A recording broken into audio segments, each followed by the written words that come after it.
Hello everyone and welcome back. As we begin our new series on Banjo and Kazooie Nuts and Bolts, we will start a new game and we will pause while we listen to the introduction by British actor of stage and screen, Michael N. Harbour. Once upon a time, there lived a heroic bear called Banjo, a rather loud bird called Kazooie, and an unpleasant witch called Gruntilda. When Banjo's sister was kidnapped, the bear and bird rescued her from the depths of the witch's lair, overcoming many perils and speech impediments to send Gruntilda tumbling to her doom. But she was nothing if not persistent, and surprising nobody, the old hag soon rose from her grave for round two. Our brave heroes once again stood in her way, and this second showdown ended just as badly for Gruntilda, who really should have quit while she was ahead. Many years have passed, and peace reigns in Spiral Mountain. So what became of the bear, the bird, and the witch? Wasn't that cool? Unfortunately, Michael Harbour died the following year, but at least we got to get an introduction to him through Banjo and Kazooie. But he did a lot of work, was very renowned in the British acting community. Okay, seems like Banjo and Kazooie have gotten fat over the past 8 years since Banjo-Tooie came out. Look at Kazooie's playing Hero Klungo Saves the World on the Xbox.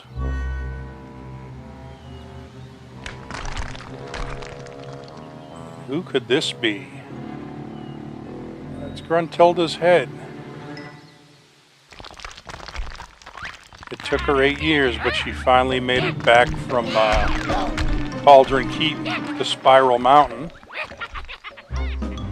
And it looks like she's going to be stirring up trouble again.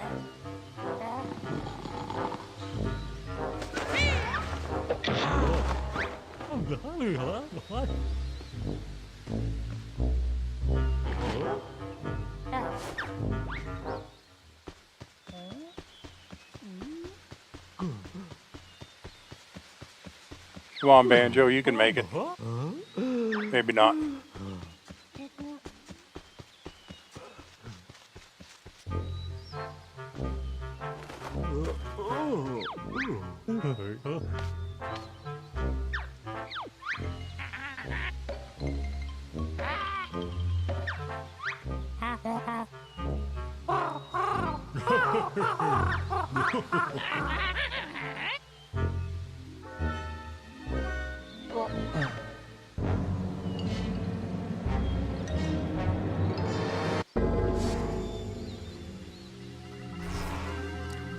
Here comes the Lord of Games.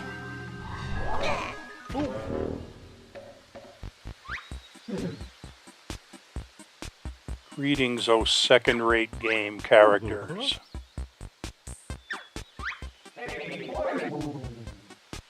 This is where the developers kind of make fun of themselves.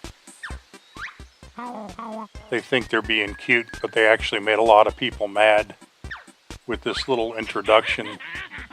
Trying to pass off the first two Banjo-Kazooie games as nothing but platforming collectathons, where all you do is run around and collect jiggies and notes.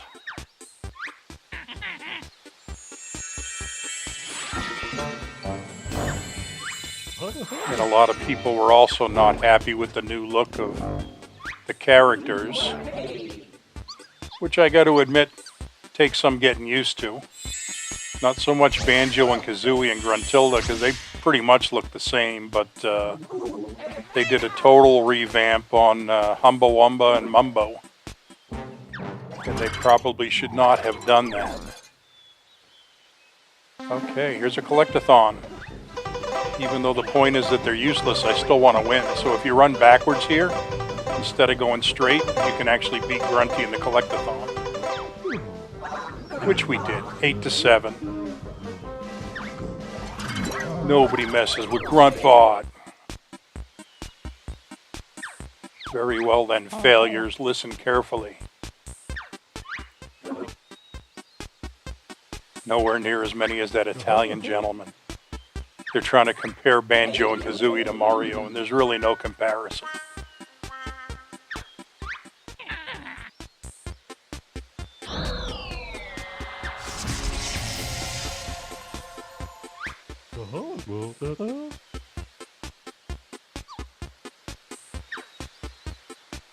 I'm sure if Banjo and Kazooie were owned by Nintendo, they would have had just as many games as Mario. But they are owned by Rare, and that has led to only, I want to say, 4 games total. Well, 5 if you count Donkey Kong Country. That was, people say that was the first Banjo game, even though it wasn't a Banjo game.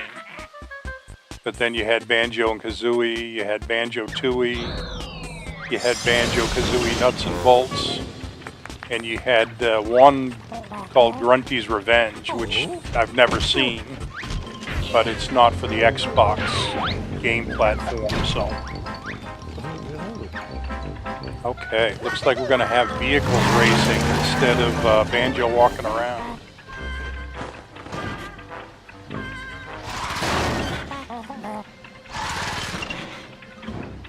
I have to admit myself, I got this game back in 2008 for Christmas, right after it came out. And I played it for maybe 30 minutes and just could not get used to how weird it was compared to the first 2 games. And I put it on a shelf for just about 8 or 9 years. And then one day I got mad because I was playing Guitar Hero and I couldn't finish the final guitar song on Expert, so I broke my guitar over my knee. And I started searching for other games to play, and then I started playing this one. And then I saw some videos on YouTube about other people playing it. And next thing you know, here I am like 6 years later, doing my own YouTube videos about the game.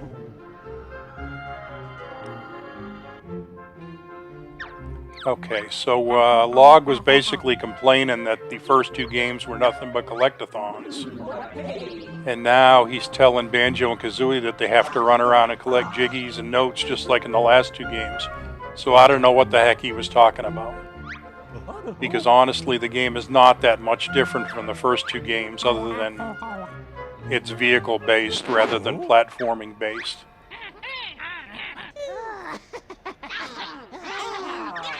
And I personally love the game. This is an exceptional game because it does allow the player to use their own creativity to beat the challenges in the game rather than just running as fast as you can or learning glitches to give you a little bit of advantage. This one you actually build your own vehicles and use your own ingenuity to try to solve each puzzle to get the jiggy. Hey, it's Piddles. So Kazooie got a magical wrench to help him win the game, or help her win the game.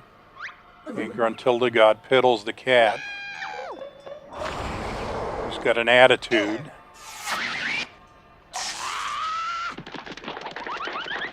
Alright, there goes Grunty and the Gruntbots. Now we have to take a crate and give it to Mumbo so he can open it. I don't know why Banjo can't open his own crates, but Mumbo needed a job, I guess.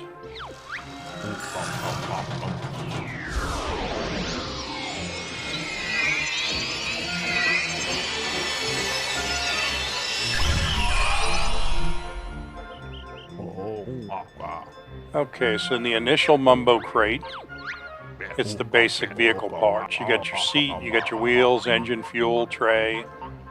So everything you need to build a basic car is what's in the first Mumbo crate. And as you progress in the game and get the crates with the higher numbers on them, the more helpful the parts become. So by the time you reach the end of the game, these crates are going to start containing jets and lasers and advanced weaponry, torpedoes. But at the beginning, you just get the basic guns and basic ammo and engines and fuel.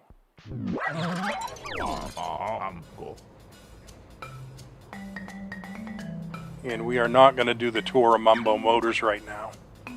We'll talk about it when we start building vehicles, but there's no need to do the entire tour. It's basically just a garage where you build your vehicles and save them. And it's got a test area also where you can test them out. Okay, here is where the game officially begins after what? We've been talking now for about 11 minutes.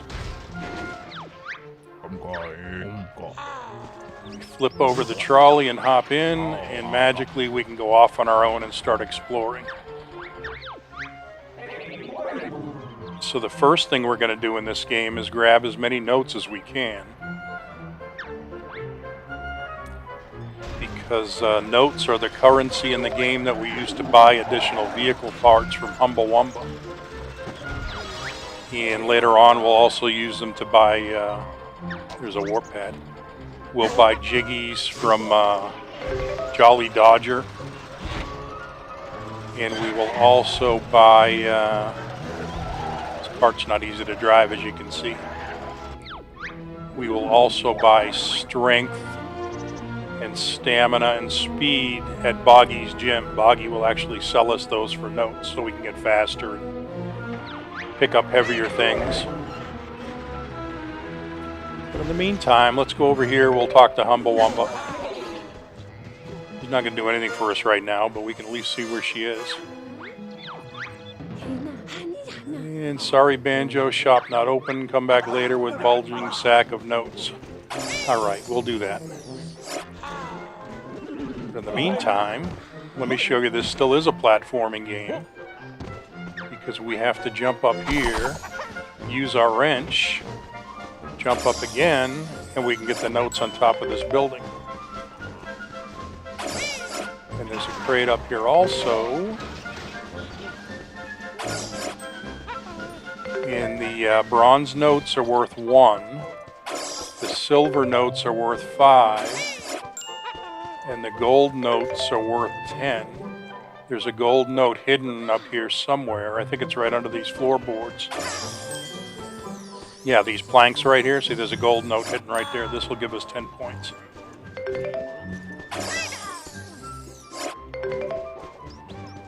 And usually when you come across notes in this game, it comes in bunches like this, where there's 1 gold, 2 silver, and about 6 or 8 bronze notes all together in the same area.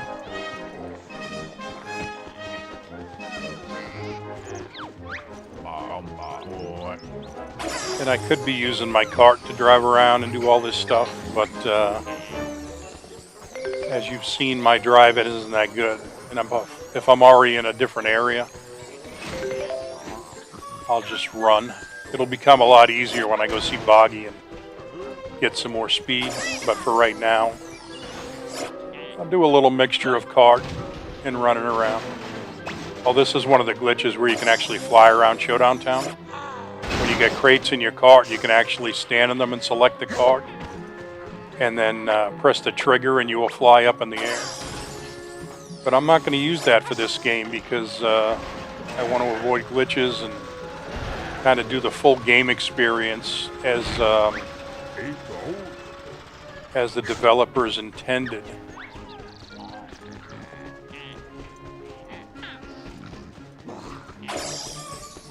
I like to call it the spirit and intent of the game. So you can pretty much find a bunch of glitches in this game and finish it, or get jet engines and lasers before you're supposed to get them. But if I go by the spirit and the intent of the developers, I know I'm not supposed to do that, even though I can, so I won't. And I'm not saying anything there about other people that do it. I know it's perfectly legal in speed runs, and I agree with that. Whether the developers intended it or not, a speed run barring anything ridiculous. You should be allowed to use anything that you find in the game that helps you increase or decrease the time it takes to complete the game.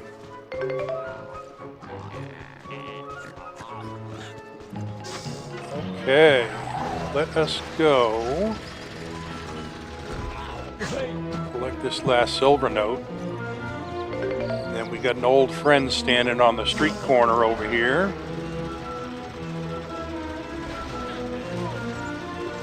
This is Bottles. He's back for another round. Hello, I'm Bottles. Remember me? I was dead. No, I'm not dead. If you get stuck, I'm your info booth. Okay, Bottles is pretty useless in this game, but he does have a combination to Trapdoor Tower, which I will buy right now for 10 notes. So there's 3 towers around Showdown Town. This is one of them.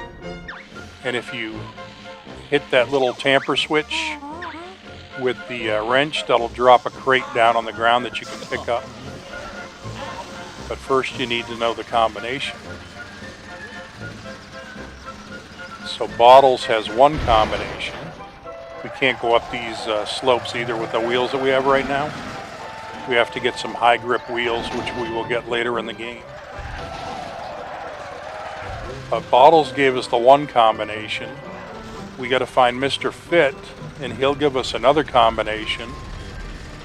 And then Captain Blubber will give us our third combination that will allow us to get the crates in all 3 towers around Showdown Town.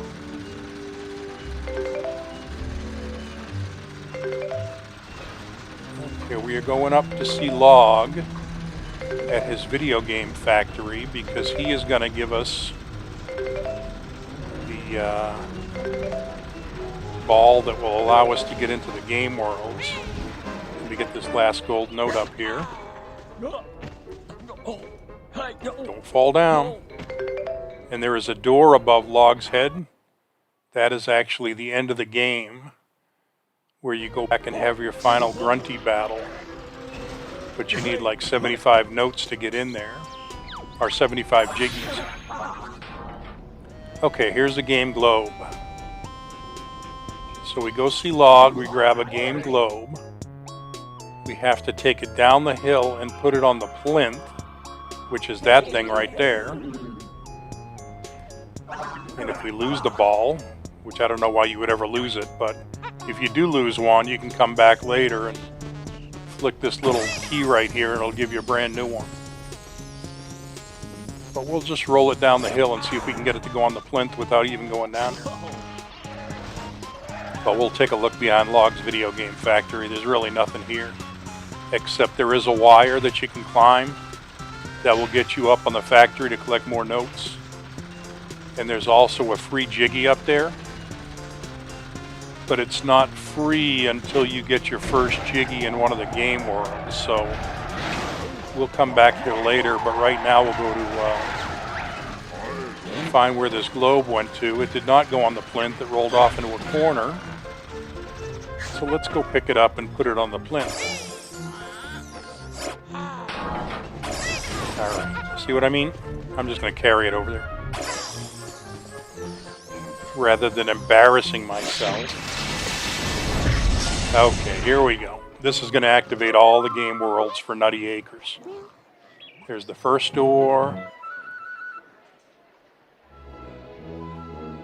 And the numbers you see above the door are the number of jiggies that are required to gain entry.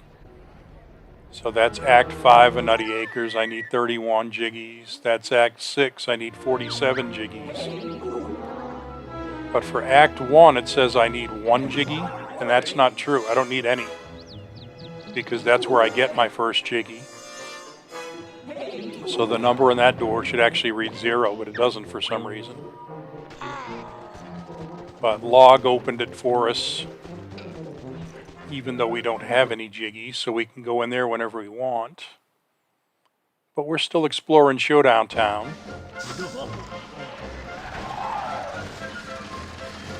So we will take a ride over the theater district, which is down this street right here. And we'll grab a couple more crates. There's one right up here on this statue. I don't know what the statue is. It looks like a pig with no head, but he's holding Mumbo's skull in his hand, which is very disturbing, almost Shakespearean. Don't know what the backstory is behind that statue, but I would like to invent one day. Okay, we grab this batch of notes.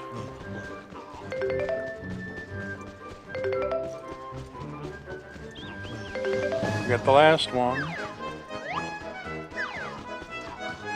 And then there are more notes down here to the right, which I will walk to. And people are saying, why don't you use your car? And the only reason I can give is I choose not to. And I make my own choices in life. And I accept the consequences of my choices. But they are my choices. So if you want to use your car to get around, feel free. But I choose not to.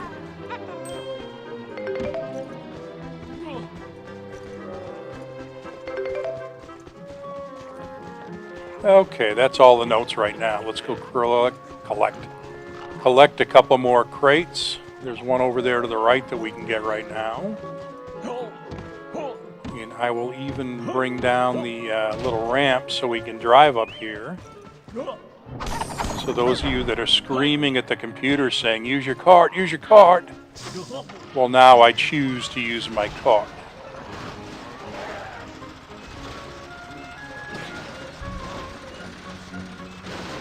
And later on in the game, we'll actually get a spring for our cart where it can jump up in the air. And we'll be able to get these crates that are higher up on that second level. But for right now, I can only reach the bottom ones. With one exception. And I said I'm not going to use any glitches. And I'm going to stick with the spirit and the intent of the game. And I truly believe the developers... Just get in the cart, Banjo. There you go. Now jump. I truly believe the developers wanted you to use this statue to get this last crate that's up here. And you'll see where it is. I can't get to it right now in the cart, and I can't jump up there. But if I drag this freaky statue that's a headless pig holding Mumbo's head surrounded by Jinjos, I'll be able to climb up to that second platform on the left and grab the crate. And that crate is extremely important to the game because if you can get that crate early, it actually contains a sticky ball which you will attach to your cart, and it will allow you to pick up just about any item in the game. So we can do a little platforming here because this is a platforming game. And the statue allows us just enough room to grab onto this ledge. And now we can get the crate that contains the sticky ball. So you could wait until you get the spring to jump up there and get it. But like I said, I think they put that statue there for that very reason. Because why else would you be able to pick up the statue and drag it around like that if they didn't want you to use it to get to like a certain height? Okay, let's go see Mumbo and get our crates replenished. Like when I was a kid, you would redeem your green stamps at the store. Well, that's what Mumbo does. He redeems your crates. So you go around and collect crates. There's my sticky ball down the bottom. We also got a small engine and Fulgore's fist. That's a weapon. You attach Fulgore's fist to the front of your vehicles, and then when you ram into stuff, it'll actually destroy them with like extreme amounts of force, like Fulgore's fist was punching them. Okay, we will use the cart to platform up onto this awning because this is a platforming game.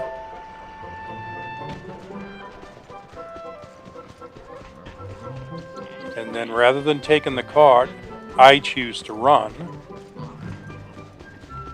to this telephone pole right here. And we do a little high wire act to get over to the top of Mumbo's motors. And this is pretty easy. You just kind of keep your stick in the middle, and if you start to go off the edge like left or right, just move the stick in the opposite direction and Banjo will come upright again.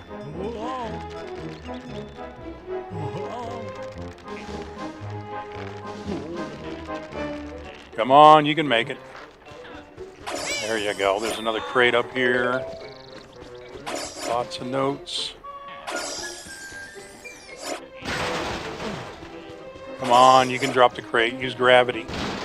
There you go. Speaking of gravity, the physics in this game are just amazing. And you'll see it in some of these levels where you have to get maximum speed in order to get a jiggy. Your cart will crash and the physics will just like... You'll see. Somebody spent a lot of time making sure that vehicles behave the way vehicles are supposed to, and things fall like they're supposed to in real life.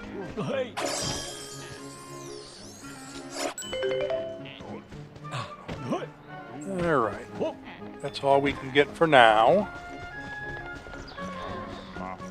And I guess we could think about getting our first jiggy.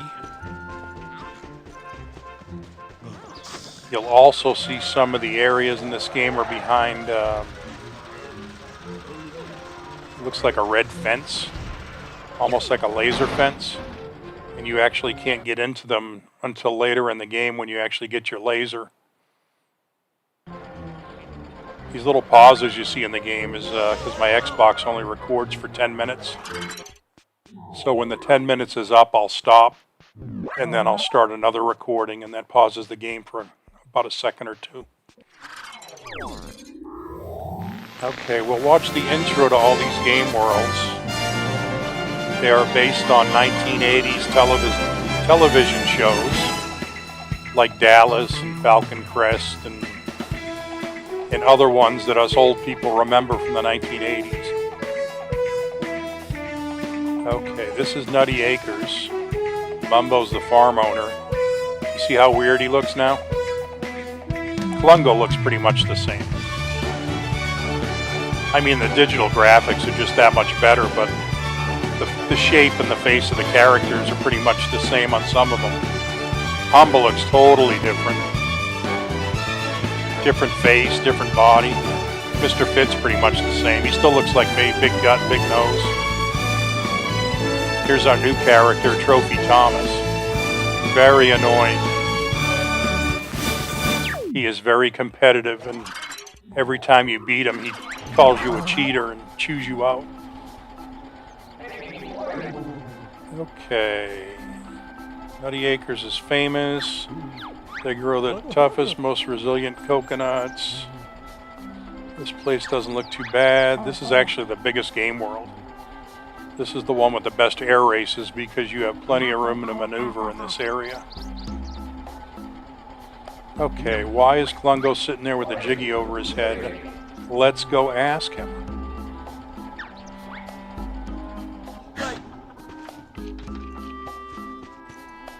Okay, this first challenge is called Bangers and Dash. And bangers in England means sausage, like a breakfast sausage is called a banger. And dash just means to run as fast as you can. So the meaning of bangers and dash is you have to run or drive to Mumbo as quick as you can. And I think in this game it's within 30 seconds if you want to get all the prizes.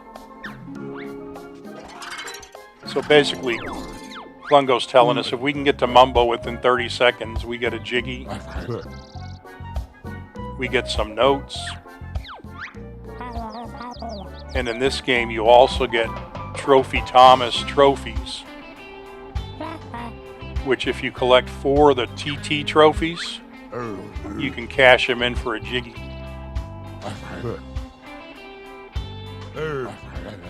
Yeah, we don't have time to look at a map. I will show you the way.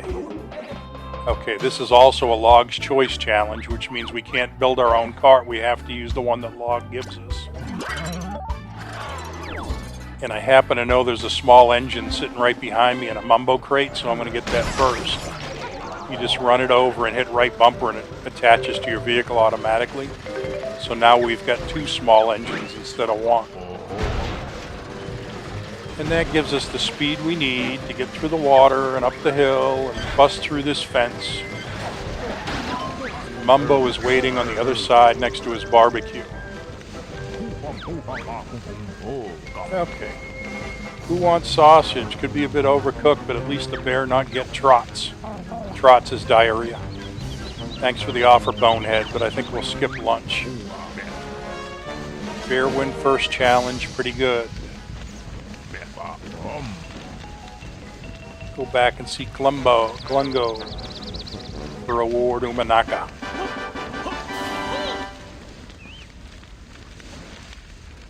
Alright, so we did get notes. We did get a Jiggy. And we also got our first Trophy Thomas trophy.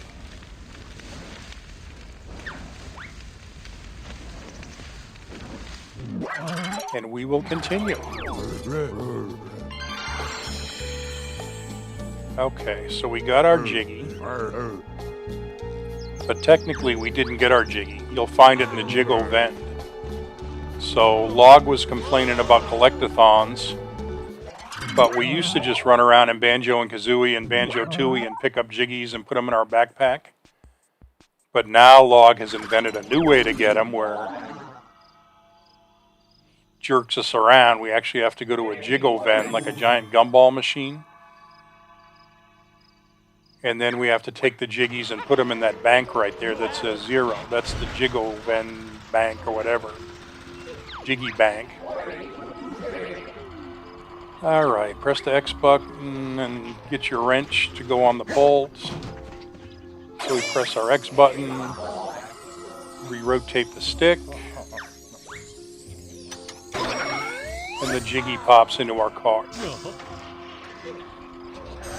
And then we back up and the Jiggy goes into the Jiggy bank. And now we officially have 1 Jiggy.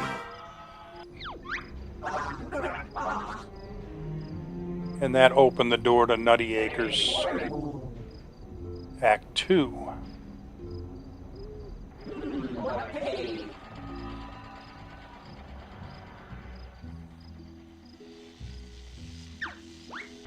I don't know why they're showing bottles again.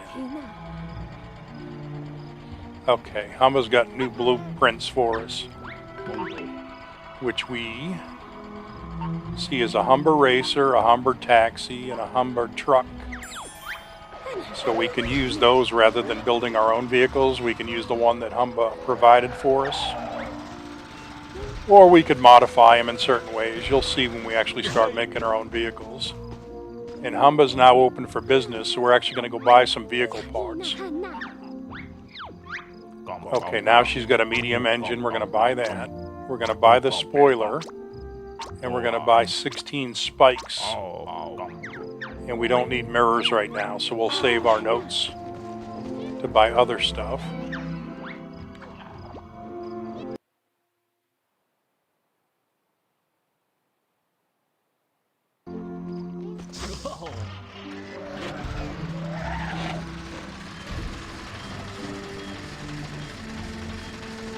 You see to the left where that crate is with the red glow around it? That was that laser fence I was talking about. The only way you can get in there is to shoot it with the laser, and then the fence will come down and then go pick up that crate. And I know there's a glitch. I've used it many times myself where you can actually flip the cart over right in front of the laser fence, and then pull the crate towards the cart, and then hit the D-pad up to go to Mumbo Motors, and it will actually give you the crate when you come out of Mumbo Motors. But like I said, we're not doing glitches this time, so we will skip that. Maybe at the end I'll show you how all these glitches work, but right now we're just going to stick to the spirit and intent of the game. And this is Log's factory. We're going to climb to the top. collect notes along the way, because this is a platforming game. What am I doing right now? I'm platforming. So anybody that says Banjo-Kazooie Nuts and Bolts is a vehicle-based game, you say partially, but is also partially a platforming game.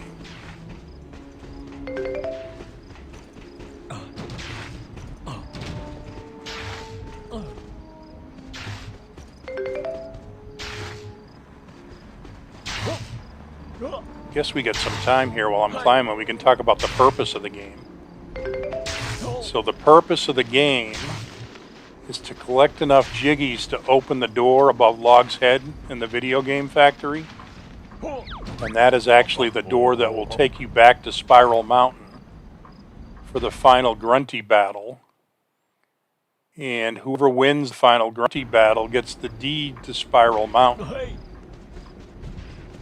So in the last movie scene of the game, Log actually comes out with a paper deed and hands it to either Banjo or Gruntilda, depending on who wins the game. And they are forever the owner of Spiral Mountain. And the other one is forced to work at the video game factory for the rest of their life. But in order to open the door above Log's head, the minimum you need is 75 jiggies. Okay, we are at the top of the video game factory. There's a crate up here. I'm going to throw that over the side, and I'll pick it up later to give to Mumbo. And this jig event gives you free jiggies for no reason whatsoever. There's 5 of them throughout the game. You found a jiggy tamper switch. It was helpfully massaged your jiggy score, in effect giving you a free jiggy. I knew you should have deactivated those things. Still points for effort. In another game cube, the globe fell down. So now we can open the next level of the game, which seems kind of early in the game to be opening the second level, but we can put that ball in that plinth and open log box 720. But for right now, we are going to climb to the highest point in Showdown Town and get a look at the view. There's Mad Monster Mansion up top. There's a bridge over there. It looks very much like Disney. There's some ships out on the ocean. But as far as we can go in the game, where the walls are around Showdown Town, barring any glitch to let you pass through the walls, which there are some, the most we can get to is the walls of Showdown Town. We can't go into those areas that are way off in the distance. But there are some videos on YouTube where people have managed it, if you want to watch and see what's out there. Okay, another game globe going for a ride down the hill. And I could have followed it and then just recalled my cart when I got to the bottom. Because if you hold down Y long enough, like for like 3 seconds, it'll actually bring your cart to you. But once again, I chose not to. So, anytime you see me do something stupid in this game, rather than commenting at the bottom of the video, just remember that I chose not to do it. That's why I did it that way. So you don't even have to tell me about it.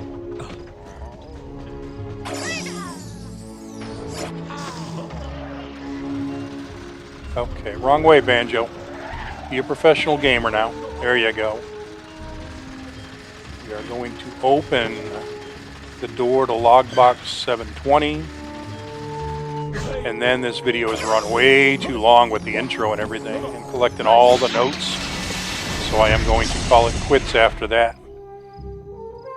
But I do hope you enjoyed it. Not all the episodes are going to be this long. I'll try to keep them to less than 30 minutes. But I will see you all next time. I want to thank you for tuning in and subscribing. You all take care. Bye-bye.